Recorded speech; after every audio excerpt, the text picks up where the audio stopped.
Yes. How's it going so far, Terry? I'm impressed. I don't mind pretty telling good. you. Any research went into that. Are you thinking about putting a new album out soon, Kylie? No.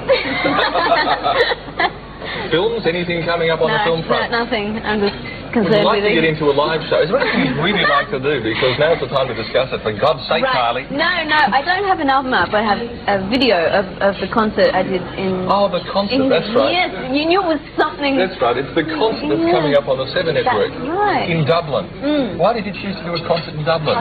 Why not? Why not? It was the last show of the tour, and we figured by then we'd probably have our act together to film it. And did you? Yeah, it worked out really well. And what was the distinguishing feature of this particular concert? Being in Dublin? Look at us. Nothing. It's pretty similar to the other shows, although Dublin, they were a good audience, they're very lively and loud. Let's have a look at Kylie in Dublin.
Soon on the 7 Network.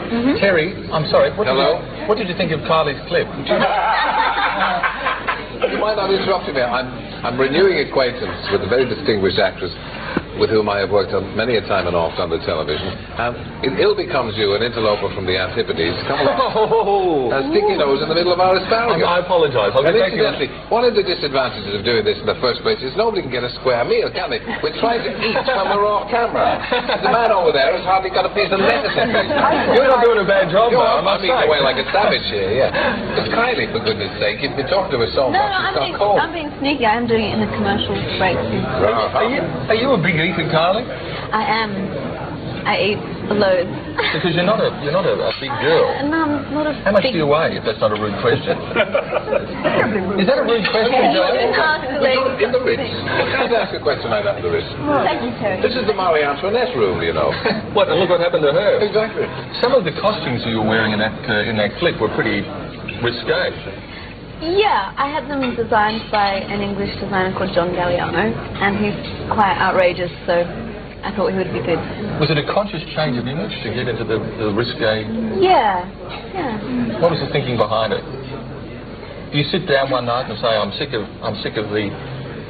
I just, for a stage show, for my stage show, I like it to be, quite spectacular and put as many different things into it as I can, and to work with John was great because I have wanted to do that for a while, so it was a perfect opportunity. Terry's dress sense and image are obviously something close to your heart. Is there a time in your life when you sat down and you said, I really have to change my image? No, I've often wanted to be like you and have a total disregard for how I looked and how I dressed. I mean, you came in here, and now we walked into the Ritz today. This is the warmest day in London of the year, and you are wearing your long johns and you're wearing an overcoat, for Christ's sake. I mean, most of us had to be restrained from wearing a Hawaiian shirt and shorts on a day like today. Are Australians all as soft as you? I'm quite well dressed for an Australian. This is Jane Seymour, a connoisseur of taste. What? Oh, I am. I think very, very rich. Thank you. Very rich. I did notice the overcoat, though. I was wondering, but I did bring a raincoat because I also have the same feeling that you do about London weather, that it could change in a second. Being voted the most beautiful woman in the I can't sit world. here and listen to that stuff. No, but when someone writes about you, you are the most beautiful, and you are an extremely attractive woman, I must say. Well, thank you very much. But when someone writes of you, you are the most beautiful woman in the world. What do you think? You read that in a magazine or a paper, what goes through your head? I'm usually trying to fix the kids' school lunch. I don't know. I didn't read that stuff. I don't know where you read it. Maybe you should send me a clipping. At the same place I read that Kylie was doing a new album, I guess. Pretty much. Get your research. Oh, well. And Joanna, the most kissable lips, you read that. What well, I wrote it, actually. I said that. Listen, what they do is they've got to fill up magazines and newspapers, isn't this true? And so in the office they work out a few things, like the worst dress, the best dress, the most lovely. Back after the break.